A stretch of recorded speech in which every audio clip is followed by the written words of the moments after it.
Hi, we're in week 6. This is a podcast on political parties. We've talked about interest groups and how every citizen has at least one group battling for their interests, whether they know it or not. But then there's this other kind of group.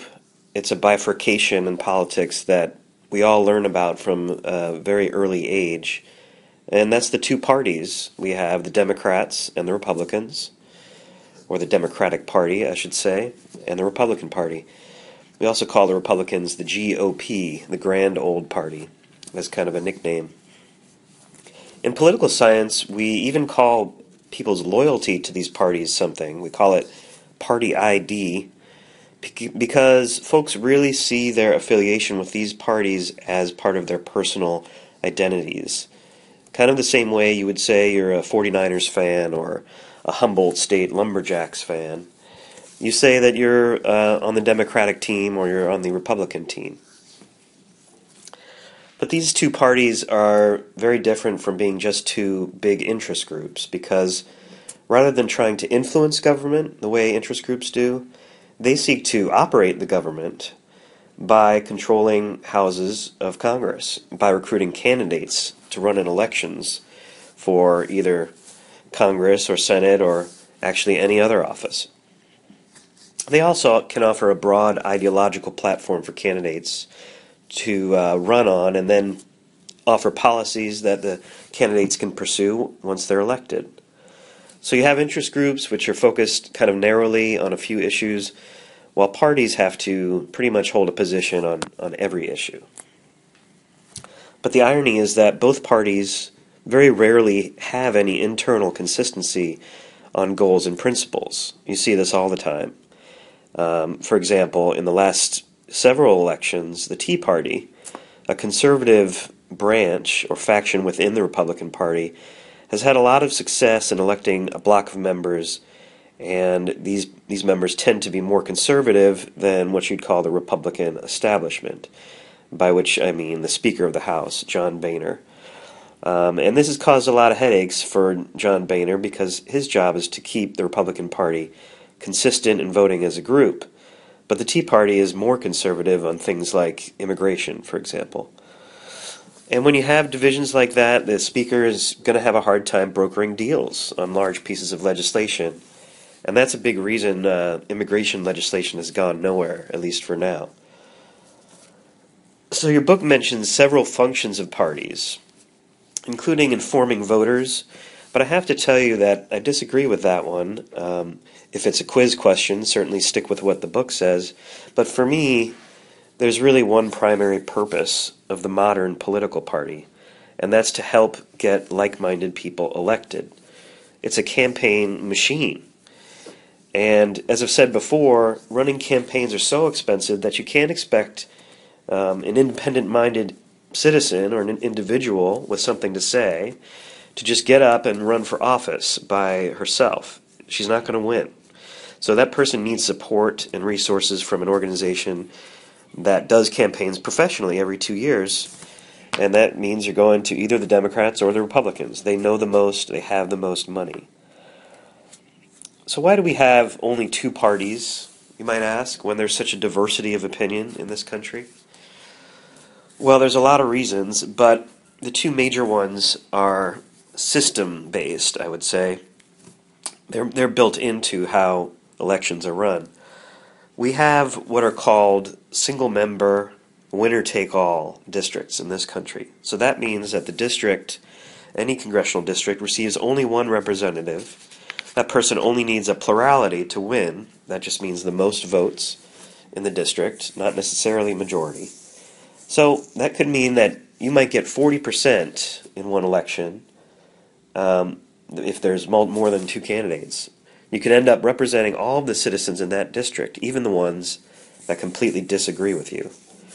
So that's very different, of course, from a European-style system. Remember that parliamentary system, where even if you're on a losing party within a district, you might receive a few representatives because of proportional representation, and they're sent to Parliament. So you still have some representation. But let's say you are a member of a third party, There are third parties that exist. You see them on the ballot in California, the Green Party, the Peace and Freedom Party. There's a Reform Party, maybe a Libertarian Party as well. But let's say you're one of these candidates. First, you have to raise enough money to communicate with 800,000 voters in a particular congressional district. Then you have to convince voters that if they vote for you, they're not wasting their vote, because you really do have the ability to beat either the Democrat or the Republican.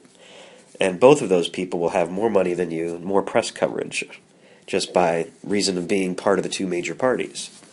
So that's a pretty high bar. And then you have this other problem. It's called ballot restrictions. That's another systematic block to third parties. So states are allowed to pass their own laws on who actually gets on the ballot. And this is different in every state. And some states may have very high bars for parties other than the two major parties. For instance, states like Georgia or Florida or Oklahoma, they have very restrictive ballot access laws. You might have to collect signatures between 100,000 and 200,000 on a petition, for example, just to get on a ballot. Or you might have to pay large ballot fees, for example, $50,000, just to file as a candidate running for office.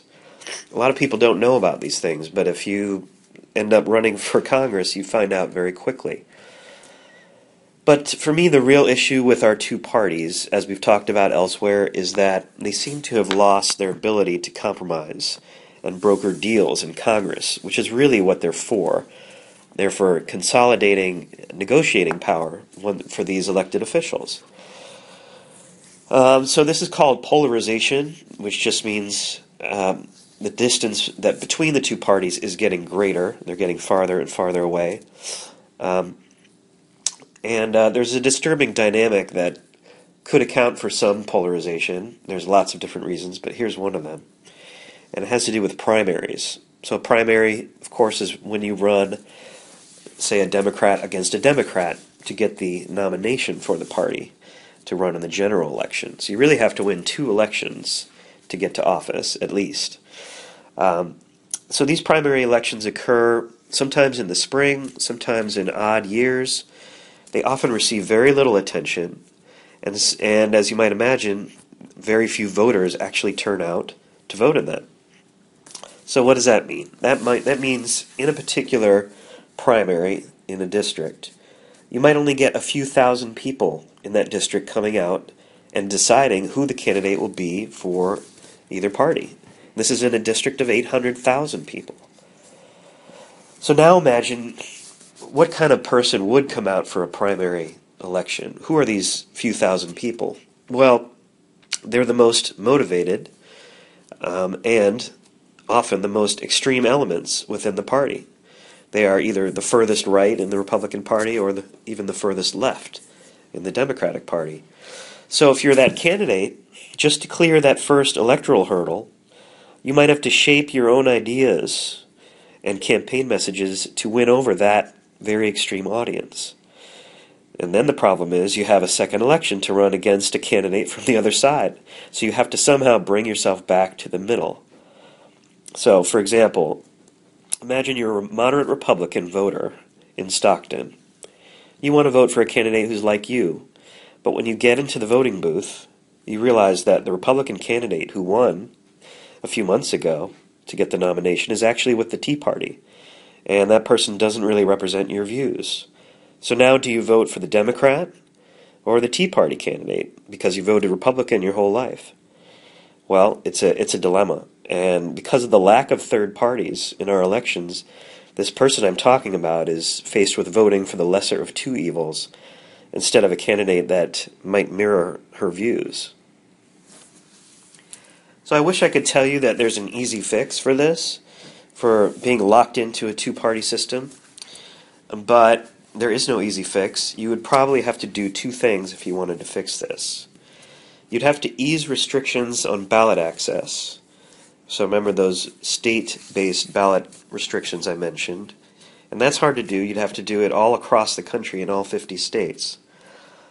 Then you'd have to find, if you really wanted to get a third party that had some momentum, you'd have to find a single ideology that could attract enough voters to your cause, and through fundraising with these voters actually become a serious threat in the campaigns. So that, of course, is very difficult when you're going up against two parties who, for the last 100 years or so, have been organizing and have their own institutions and their own fundraising. Imagine how difficult it would be to start from scratch if you, for instance, wanted to start the Occupy Wall Street party, for example.